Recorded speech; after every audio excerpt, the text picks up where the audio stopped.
नमस्कार. एजे रेसिपीमध्ये तुम्हा सर्वांचे स्वागत. आज मी खोबऱ्याची वडी बनवणार आहे.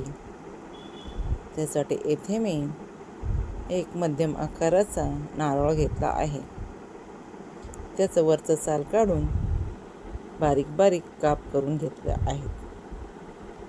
एका मिक्सरच्या भांड्यामध्ये 1 वाटी साखर आणि 7-8 वेलदोडे बारीक करून घेतले आहेत. त्याच भांड्यामध्ये आता आपण बारीक केलेले खोबऱ्याचे कापही फिरवून घेऊया. काप अगदी बारीक करून घेऊया. आता कढईमध्ये 2 छोटे चमच तूप टाकून घेऊया.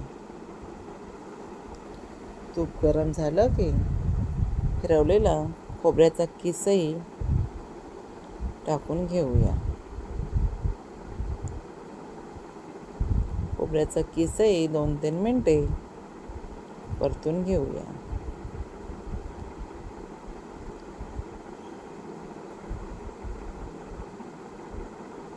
किस 2-3 मिनिटे परतून झाला की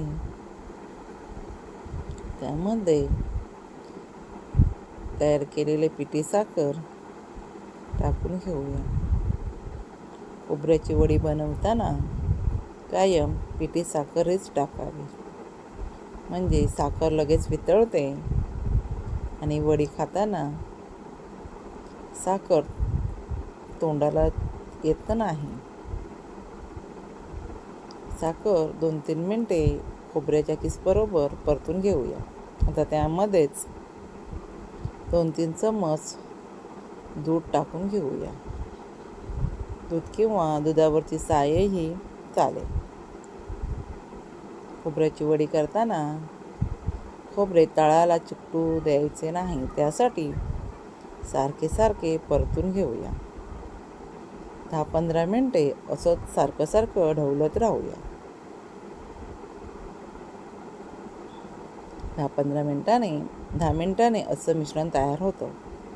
अजून 5 मिनिटे असंच परतून घेऊया. एका बाजूला मी एका डिशला तूप लावून घेतलं आहे. त्यामध्ये बारीक केलेले बदामाचे कापही टाकून घेतले आहेत. झालं आपलं खोबऱ्या वडीचं मिश्रण तयार.